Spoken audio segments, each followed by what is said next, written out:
بعد از چند روز موندن در دارالسلام این شهر رو به مقصد جزیره زنگبار ترک کردم. برای رفتن به زنگبار 2 تا راه وجود داشت، از طریق دریا و از طریق هوا، که راه دریایی متداول ترین راه برای رفتن به زنگباره. به بندر اومدم، ساکم رو تحویل دادم و بعد از کنترل بلیط رفتم برای سوار شدن کشتی. موقعی که میخواستم بلیط بگیرم 3 تا گزینه داشتم: بلیط VIP، درجه 1 و درجه 2.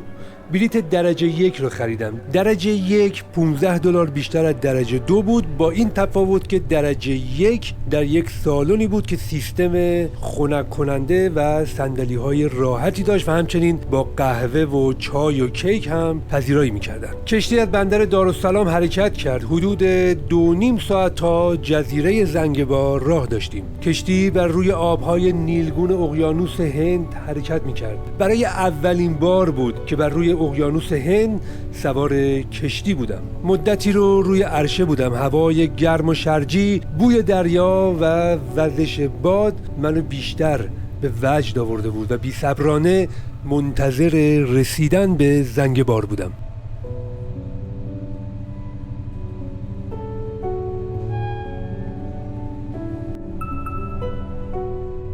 به زنگبار رسیدیم. از طریق یک پل وارد بندر شدم. در انتهای پل خانومی که بعدا متوجه شدم از طرف وزارت بهداشت بود ایستاده بود و خارجی ها رو کنترل میکرد که آیا واکسن تب زرد زدند یا نه. برای ورود به کشورهای شرق آفریقا داشتن مدرک واکسن تب زرد الزامی است و تقریبا در تمام ورودی ها این مدرک رو کنترل میکنن. بعد از کنترل واکسن تب زرد رفتم برای گرفتن ویزا. هرچند که زنگبار جزو تانزانیاست ولی این جزیره دولت خودمختار داره و به همین دلیل باید ویزا گرفت. خلاصه بعد از چند بار کنترل شدن و گرفتن ویزا از بندر خارج شدم.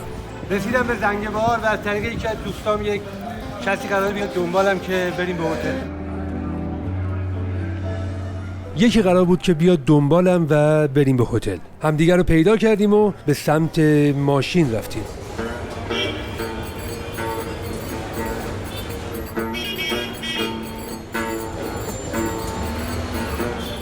از قسمتی از شهر عبور کردیم و خیلی سریع کاملا متوجه شدم که این منطقه با دیگر مناطقی که در شرق آفریقا دیدم کاملا متفاوت هستش.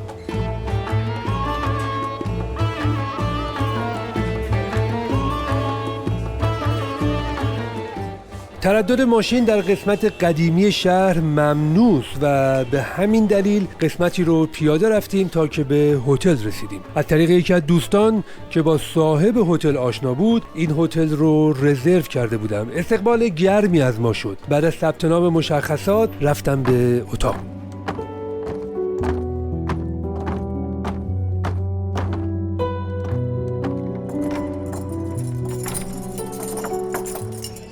به عجب اتاقیه. این اتاقی که از طریق یکی از دوستان گرفتم و خیلی لطف کرد و کلی هم تخفیف بهم داد. یه اتاقی هست که واقعا برام خیلی بزرگه ولی دیگه چیزی که از دوست بهم رسید.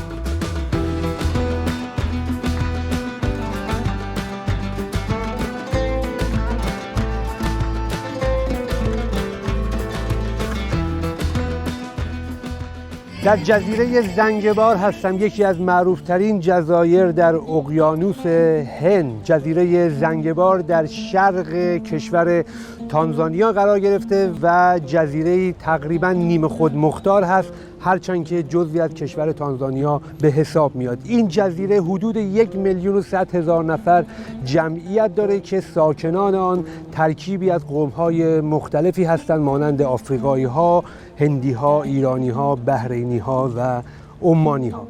مرکز جزیره زنگبار شهر استون تاون به معنی شهر سنگی هست که در غرب این جزیره قرار گرفته و تقریباً هر کسی که وارد این جزیره میشه در ابتدا به این شهر میاد.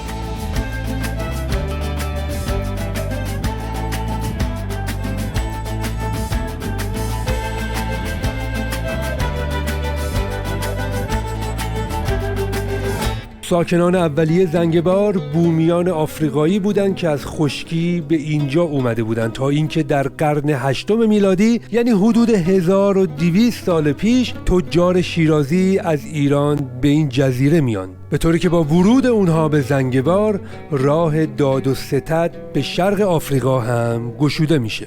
هرچند که شیرازی ها برای داد و ستد به زنگبار اومده بودن، ولی بعداً در طی زمان در اینجا موندگار میشن. چندین قرن بعد از ورود شیرازی ها به این منطقه، بین قرن 12 و 15 میلادی دوران شکوفایی زنگبار بود، به طوری که این جزیره به یکی از مهمترین و قدرتمندترین جزایر در شرق آفریقا تبدیل میشه و تجارت برده، طلا، عاج فیل و چوب از مهمترین داد و ستدها در زنگبار به حساب می اومده و این اقلام رو به مناطق دور مانند هند و آسیای دور میفرستادن. به دلیل روابط تجاری، اقتصادی و سیاسی زنگبار با شرق مانند ایران و کشورهای خلیج فارس، اسلام و معماری اسلامی هم به این جزیره وارد شدند، به طوری که در حال حاضر حدود 99% مردمان زنگبار مسلمان هستند.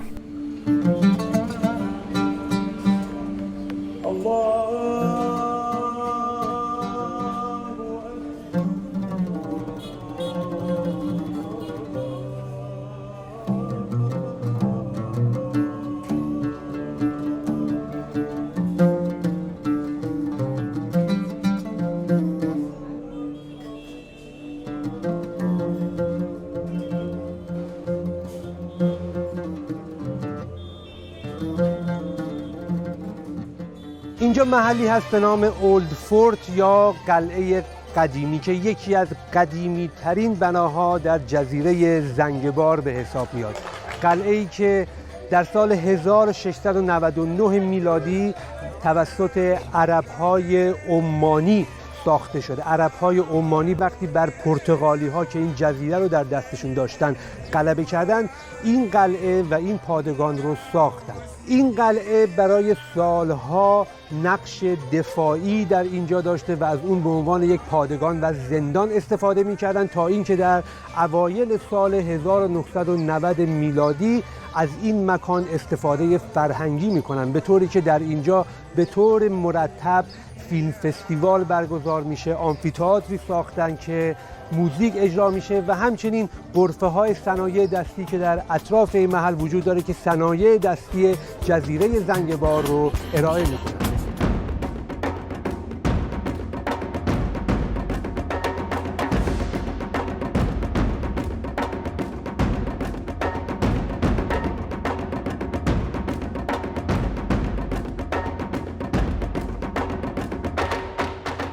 شاید به جرئت بشه گفتش که هیچ منطقه‌ای در آفریقا به اندازه جزیره زنگبار از ایرانی‌ها و فرهنگ ایرانی‌ها تأثیر نگرفته و در حقیقت این تأثیر از حدود 1200 سال پیش، زمانی که شیرازی‌ها برای اولین بار به این جزیره اومدن، ادامه داشته تا به همین الان و این تأثیر فرهنگی رو کاملا میشه در سطح زنگبار لمس کرد. وجود بناها، مساجد و حمام‌های ایرانی در سطح شهر و در سطح جزیره زنگبار دال بر این تأثیر فرهنگی هستش. همچنین تأثیر زبان فارسی بر زبان سواحیلی که زبان رسمی این جزیره هم هست کاملا به چشم میخوره. خیلی کلمات فارسی در زبان سواحیلی وجود داره، مانند رنگ، مانند رفیقی یعنی دوست من و خیلی چیزهای دیگه.